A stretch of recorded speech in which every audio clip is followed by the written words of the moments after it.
स्वस्ति श्री गुरु चरण कमलभ्याय नमः। ओम स्वस्ति श्री मातृपितृ चरण कमलभ्याम नमः। गुरु ब्रह्मा गुरु विष्णु गुरुदेव महेश्वरा गुरु साक्षात् परब्रह्म तस्मै श्री गुरुवे नमः। गुरु भगवान की जय। मंगलम भगवान विष्णु मंगलम गणध्वज मंगलम पुंडरीकाक्षाय मंगलाय तनो हरि। सच्चिदानंद रूपाय विश्वोत्पत्त्यादि हेतवे तापत्र विनाशाय श्री कृष्णाय वयो नमः। जय जय श्री राधारमण जय श्री रवले किशोर जय गोपी चित चोर प्रभु जय जय माखन चोर। वसुदेव सुतम देवम कंस चारूढमर्दनम देवकी परमानंदम कृष्णं वंदे जगत गुरुम। या कुंदे तुषार हार धवलाया शुभ्रवस्ताव्रता या वीणा वदंत मंडिते करा या श्वेत पद्मासना या ब्रह्माच्युत शंकर प्रभृति देव सदा वंदता सामपातु सरस्वती भगवती विशेष जादपा अतुलित बलिधाम हे विशेलाभ देहम समुद्र किसानम ज्ञान नाम अग्रगण्यम सकल गुण निधानम बाण जी सम रघुपत प्रिय भक्तम पातु जातम नमामि। गुरु बजरंगबली बाबा की जय। गुरु संत समाज की जय। गुरु भक्त समाज की जय।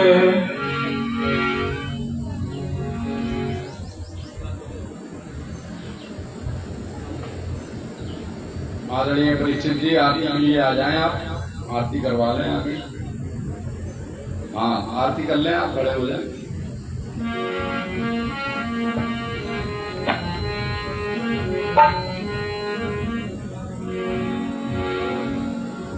दीप प्रचित कर लो। देखो यहीं पे होगी थाल खाली है। श्री राधे श्री राधे।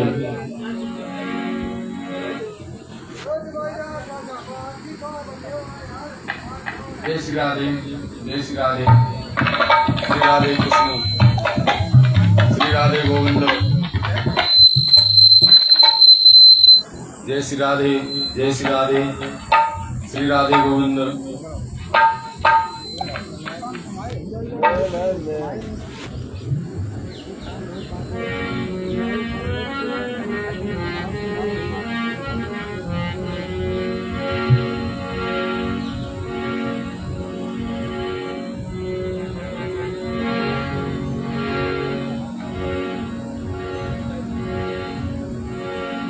हरि ओम चंद्रमा मनसो जात चक्षो सूर्यो जायत श्रोत्रादय प्राणस मुखादग्निर्जायत। श्री भागवत भगवान की है आरती। सभी भक्त खड़े हो जाए अपने अपने स्थान पे आरती करिए। पापियों को पाप से तारिए। भागवत भगवान की है आरती। पापियों को पाप से तारिए।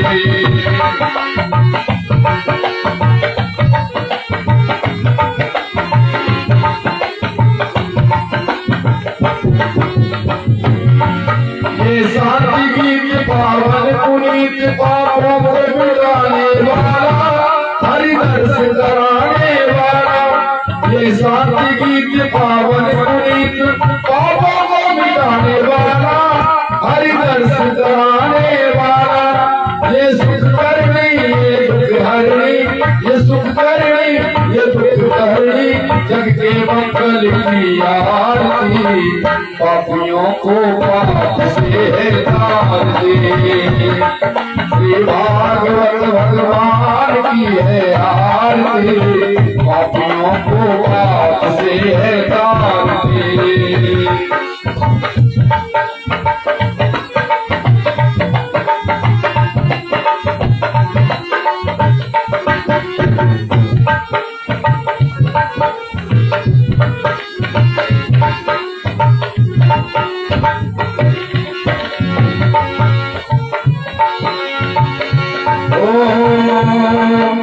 शांति गीत पावन पुनीत पापों को मिटाने वाला नवी ज्योति जगाने वाला। ये शांति गीत पावन पुनीत पापों को मिटाने वाला नवी ज्योति जगाने वाला। ये सुख करनी ये दुख हरनी, ये सुख करनी ये दुख हरनी। प्रभु की महिमा की आरती।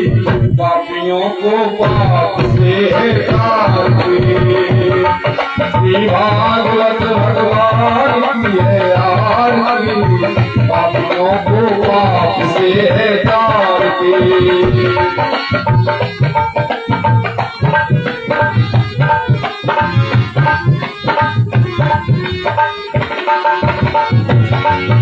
ये मधुर बोल जग फल खोल शनिवार की दिखाने वाला बिगड़ी को बनाने वाला।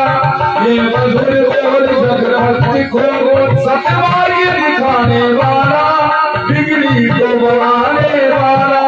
श्री राम यही घनश्याम यही, श्री राम यही घनश्याम यही। प्रभु की महिमा की आरती। पापियों को पाप से तारती। श्री भागवत भगवान की है आरती। पापियों को पाप से तारती। पापियों को पाप से तारती। पापियों को पाप से तारती।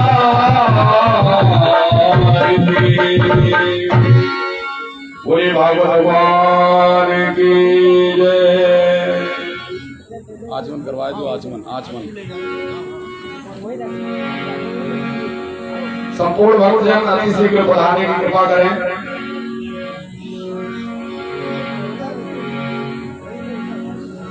कल आपने परम पूज्य महाराज श्री जी के द्वारा बड़ी सुंदर सी कथा श्रवण की।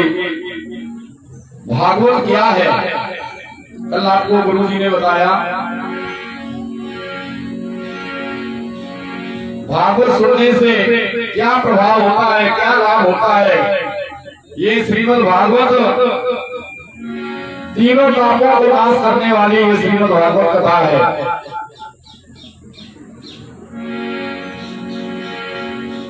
प्रेत पीड़ा विनाशिनी, मोक्षदायिनी, भक्तिदायिनी ये श्रीमद् भागवत कथा है। बड़े से बड़े प्रेत भी इस कथा को श्रवण करके उनका तारण हो जाता है, मोक्ष हो जाता है। दैविक भौतिक तापा, तीनों तापों को नष्ट करने वाली ये श्रीमद् भागवत कथा आनंददायी है। कल आपने परम पूज्य गुरु जी से सुना था,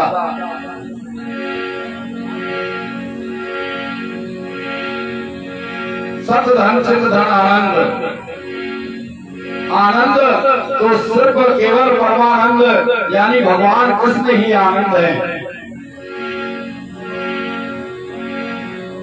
कहा कि इस कथा को श्रवण करने से क्या कोई महापापी, कोई महाखलवी कोई कर गया?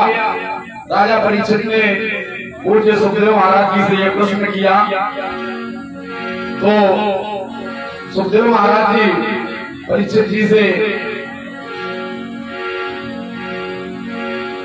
ये प्रश्न सुन करके कथा सुना रहे हैं। कह रहे हैं कि हाँ, श्रीमद् भागवत कथा में ऐसा प्रभाव है, इसको सुनने से महाप्रेत भी मोक्ष को प्राप्त हो जाते हैं। आइए 2 मिनट भगवान संकीर्तन नाम तदुपरांत ये आप कथा श्रवण करेंगे।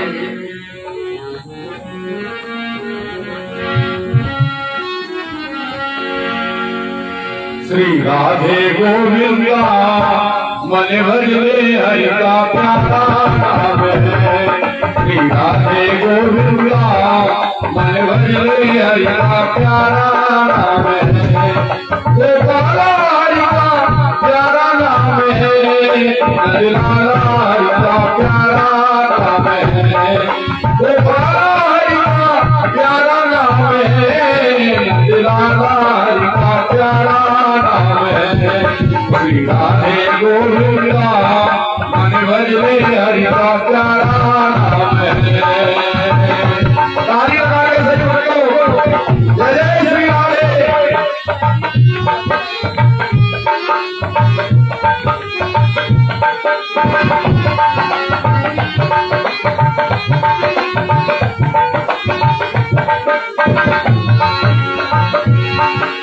यमुना किनारे धेनु चरावे मोहन मदन मुरारी, मोहन मदन मुरारी। यमुना किनारे धेनु चरावे मोहन मदन मुरारी, मोहन मदन मुरारी। मधुर मुरलिया जबई बजावे, मधुर मुरलिया जबई बजावे। हरे सुन मुझ सारी, श्री राधे गोविंदा मन भजले हरि का प्यारा नाम है। श्री राधे गोविंदा मन भजले हरि का प्यारा नाम है।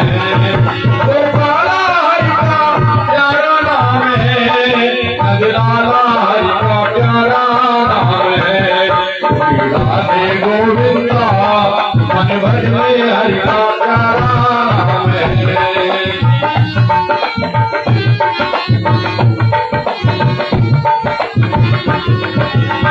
नंदलाला जय गोपाला, जय नंदलाला जय गोपाला।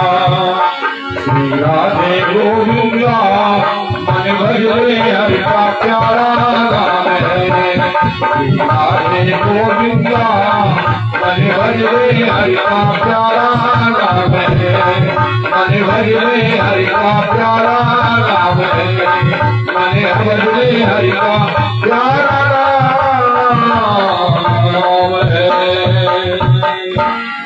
बोलिए राधा कृष्ण भगवान की, बोलो बजरंगबली बाबा की। अरे भाई भैया लोगों, कम से कम जय तो बोल लिया करो। है इस जवान से पता नहीं हम लोग क्या क्या बोलते रहते हैं।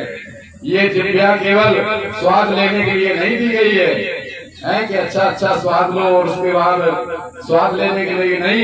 अरे वो जिभ्या ही बेकार है जो भगवान का नाम न ले, है वो जिभ्या, वो आंख ही बेकार है जो भगवान के दर्शन ना करें, वो पैर ही बेकार है जो भगवान के मंदिर तीर्थ चल करके ना जाएं, वो कान ही बेकार हैं जो भगवान की कथा ना सुने। सर्व के समान बताए गए हैं, वो जिभ्या जिभ्या नहीं बताई गई है। क्योंकि भक्तों बोलने को ही जुबान तो बोलते क्यों नहीं, लेने को है राम नाम कृष्ण नाम तो मुख खोलते क्यों नहीं। आज का ना बोलना उस दिन तुम्हें याद आएगा, तू बोलना तो चाहेगा पर बोल नहीं पाएगा। कोटि कोटि मुनि अतर कराई अंत नाम मुख आवत नाई।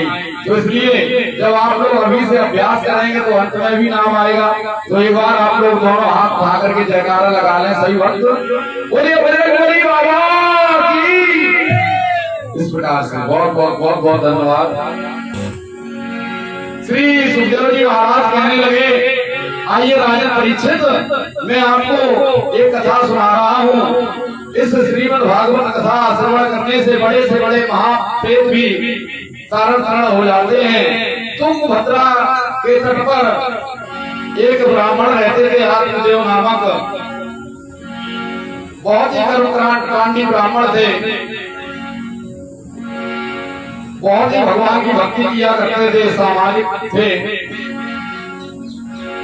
लेकिन उनके कोई पुत्र नहीं था। धीरे धीरे धीरे धीरे समय व्यतीत होता गया। अब जो वो संत थे, जो ब्राह्मण थे, उनके यही एक चिंता रहती थी कि किसी प्रकार से पुत्र हो जाए। और कोई भी हो जिसके पुत्र ना हो तो वो यही सोचता है मेरा कुल कैसे चलेगा। हमारे समाज में भी कितना भी धन हो, कोठियां बनवा लो, गाड़ी खरीद लो, बंगला खरीद लो, कितनी भी खेती हो, लेकिन कम से कम एक पुत्र तो होना चाहिए वंश चलाने के लिए। इधर ब्राह्मण बड़ा ही शोक किया करते, लेकिन अपनी वेदना हर किसी से कह नहीं पाते। जिसके दर्द होता है हर किसी से कहना भी नहीं चाहिए, नहीं तो लोग समाज के लोग हंसी करते हैं, कहते हैं कि देखो हमारे 4-4 5-5 बेटे हैं, उनके देखो कुछ नहीं है। लोग तरह तरह के व्यंग करते हैं, हम तो सुनते रहते हैं कि तुमने ऐसे होते तो चुपलियों कर लेते हैं। नहीं करना चाहिए, क्योंकि भगवान पता नहीं कब क्या कर दे। हमने देखा है लोगों के 4-4 5-5 पुत्र हैं, उनका वंश ही नाश हो गया है। और जिसके कोई नहीं है उनके देखो 4-4 5-5 पुत्र वृद्धावस्था में हुए हैं। ये प्रमाण है भागवत में, हमारे और कथाओं में ऐसे प्रमाण मिलते हैं। तो कभी किसी की हंसी नहीं करनी चाहिए। इधर एक बार आत्मदेव जी ने सोचा क्यों ना मैं आत्महत्या कर लूं, जाकर के तो समाज की ऐसी त्रुटियों से बचूंगा जो लोग मेरी हंसी करते हैं। चल दिए आत्मदेव जी। जाते हुए जंगल में एक संत मिले। संत ने पूछा कहाँ जा रहे हो? बताया कि महाराज मैं आत्महत्या करने जा रहा हूँ, मेरे कोई पुत्र नहीं है। तो उन्होंने कहा पुत्रों से किसी को सुख नहीं मिलता है, यदि तुम्हारे पुत्र नहीं है तो तुम आत्महत्या मत करो, क्योंकि आत्महत्या करना महापाप होता है। कैसी भी परिस्थिति हो, परिस्थितियां बदलती रहती हैं, परिस्थितियां अनुकूल प्रतिकूल होती रहती है, यानी समय परिवर्तित होता रहता है। जैसे कि आज अभी मध्य दिवस है, मध्य दिन है, अभी सायंकाल हो जाएगी, फिर रात्रि हो जाएगी, फिर सुबह हो जाएगी। तो इसी प्रकार से हमारे जीवन में भी अच्छा बुरा समय आता जाता रहता है। लेकिन समय कैसा भी हो, व्यक्ति को आत्महत्या नहीं करनी चाहिए। आत्महत्या से बढ़कर के कोई पाप नहीं होता है, क्योंकि ये जीवन ईश्वर का दिया हुआ है। यदि आपकी नहीं बन रही है घर में तो बाहर चले जाइए, 1-2 साल के लिए इधर उधर चले जाइए, कहीं भी चले जाइए, लेकिन आत्महत्या नहीं करनी चाहिए किसी को भी। एक संत मिले, संत ने कहा अरे आप दुखी मत होइए ब्राह्मण देव, मैं आपको एक फल दे रहा हूँ, जाकर के अपनी धर्म पत्नी को खिला देना, भगवान की कृपा से जरूर आपको पुत्र रत्न की प्राप्ति होगी। आत्मदेव नामक ब्राह्मण अपने घर में आए बड़ी खुशी खुशी से, अपनी पत्नी जिनका नाम था धुंधकारी, धुंधली को वो फल दिया। तो धुंधली ने सोचा अगर हम ये फल खाएंगे तो मेरा ऑर्डर बढ़ेगा, कहीं अगर आग लग गई गाँव में तो हम कैसे भाग पाएंगे, हम कुछ खा नहीं पाएंगे। तब तक उनकी छोटी बहन आ गई। उन्होंने कहा अरे बहन तुम क्यों परेशान हो, कहा बताया कि ये तुम्हारे जो जीजा जी हैं हमारे महाराज जी ये फल लेकर के आए हैं, कह रहे हैं ये फल खा लो तो तुम्हें पुत्र रत्न की प्राप्ति होगी। बताइए अगर गांव में आग लग गई तो हम कैसे भाग पाएंगे, मेरा उधर बढ़ेगा है, हम कुछ खा नहीं पाएंगे। तो क्या ऐसे बहाने बनाने लगी। तो छोटी बहन ने कहा अरे इसमें परेशान होने की क्या बात है, मेरे उधर में कुछ पुत्र है और तुम ये फल गाय को खिला दो, व्यक्तिगत भी हो जाएगा कि संत का दिया हुआ फल काम कर रहा है कि नहीं कर रहा है। तो ऐसा ही किया और 9वें महीने में मैं पुत्र आपको दे दूंगी, मेरे तो वैसे ही 4-5 बेटे हैं, मैं क्या करूंगी, मैं नहीं पाल पा रही हूँ। तो ऐसा ही उन्होंने समझौता कर लिया और जो वो फल था वो गाय को खिला दिया जा करके। और तो 9वें महीने में जो धुंधली की जो छोटी बहन थी उसने अपना पुत्र जाकर के धुंधली को दे दिया और इधर जो गाय थी उससे भी एक पुत्र जन्मता है। और तो सब ठीक था लेकिन कान उनके गाय जैसे थे। तो आत्मदेव ने उनका नाम गोकर्ण रखा। धुंधली ने कहा देखो उनका नाम तो आपने रख दिया लेकिन अपने पुत्र का नाम मैं ही रखूंगी। तो धुंधली ने अपने ही नाम से मिलाते हुए अपनी ही राशि का नाम धुंधकारी नाम रख दिया अपने पुत्र का नाम भी रखवाने चाहिए तो आचार विद्वानों से रखवाने चाहिए, बड़े ही सोच समझ के रखवाना चाहिए। जैसे नाम तस्वीर गुणा, यानी नाम का प्रभाव बहुत बड़ा होता है। इधर होता क्या है धीरे धीरे गोकर्ण पंडितो ज्ञानी धुंधकारी महाखला, यानी खल यानी राक्षस अत्याचारी दुष्ट प्रवृत्ति का धुंधकारी। गोकर्ण को अपनी तपस्या करते पूजा पाठ करते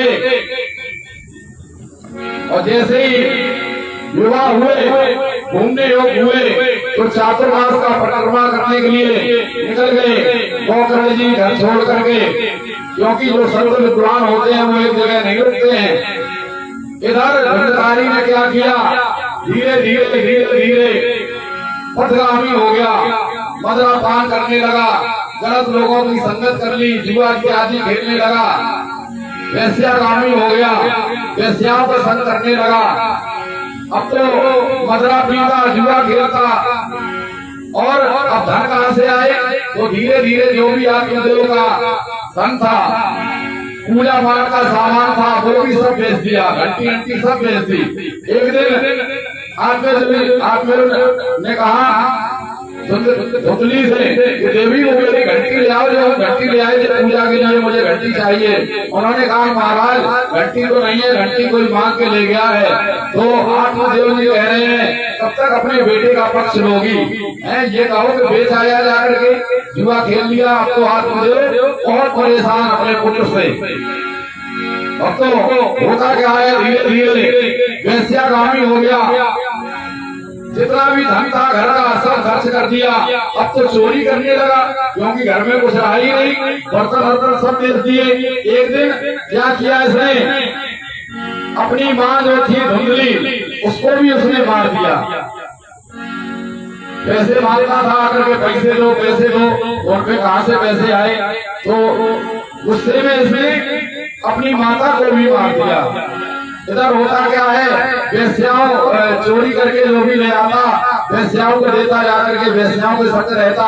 एक दिन राजा के यहाँ इसने चोरी की, सोचा कि इतनी बड़ी चोरी कर ले, जो 2-4-6 महीने साल 2 साल चोरी करनी ही न पड़े। राजा के यहाँ चोरी की जाकर के तो और ढेर सारा सामान सोना चांदी लेकर के आया। वैश्याओं ने देखा अरे इतना ये सामान लेकर के आया, इतना सोना चांदी कहाँ चोरी की है, कहा कि हमने राजमहल में की है। तो वैश्याओं ने सोचा ये तो पकड़ा ही जाएगा, साथ में हम लोग भी पकड़े जाएंगे, हमें भी फांसी हो जाएगी। वैश्याओं ने योजना बनाई वैश्याओं ने रात्रि में ही धुंधकारी को मार दिया, मुंह में अंगारे भर दिए, गला दबा दिया, मार दिया और मार करके वहीं उसे एक गड्ढे में गड्ढा खोद करके दफना दिया। जब ये बात गोकर्ण जी को पता चली तो गोकर्ण जी घूमते हुए अपने गांव में आए तो वो पिंडदान दे रहे हैं, पिंड कर रहे हैं। पिताजी का नाम पिताजी का बोल रहे हैं और धुंधकारी का बोल रहे हैं, लेकिन वो पिंडदान हो ही नहीं रहा है, क्योंकि जो धुंधकारी है बोल के गोत्र का ही नहीं था भाई। जो गोत्र रहा वो तो अलग गोत्र का था, तो कैसे होगा। तब गोकर्ण ने क्या किया, गोकर्ण एक बार सो रहे थे उसी कमरे में, तो रात्रि में सपना देख रहे हैं, कहीं धुंधकारी मेला बन जाता, कहीं कुछ बन जाता, कहीं कुछ बन जाता, और कह रहा है भैया मेरा उद्धार करो, मुझ पर कृपा करो। तब गोकर्ण जी ने निश्चय किया कि हम 7 दिवसीय श्रीमद् भागवत कथा कहेंगे।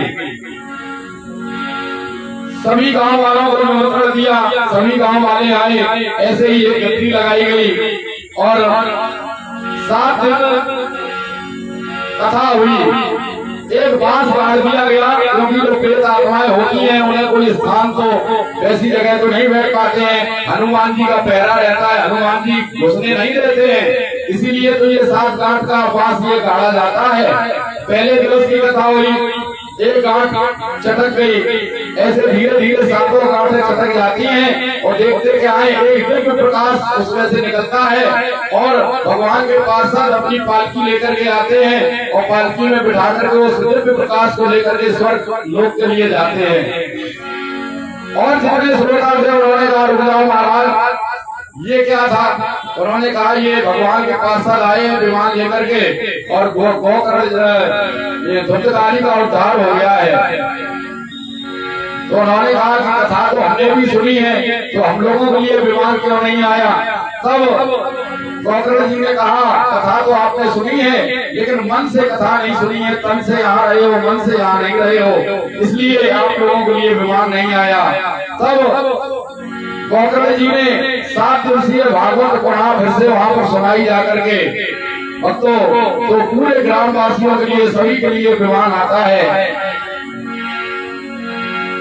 बोलो जय श्री राधे, बोलो राधे राधे।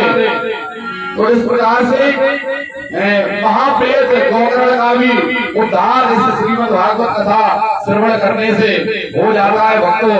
ऐसी ये प्रभावशाली श्रीमद् भागवत कथा है, क्योंकि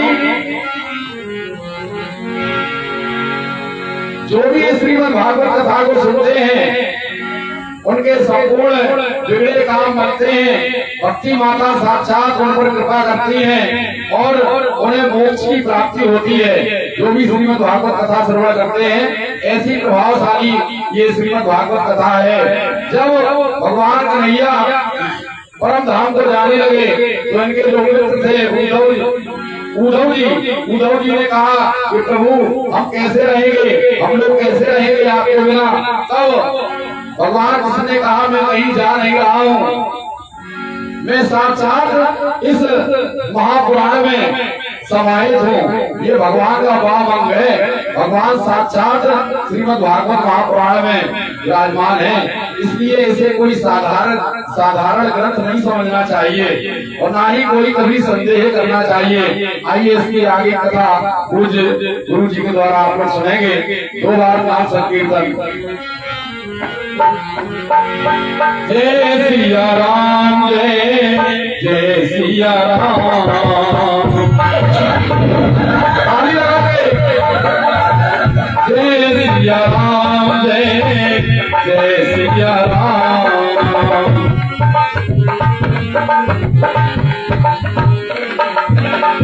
जय राधे श्याम, जय राधे श्याम, जय राधे श्याम, जय राधे श्याम।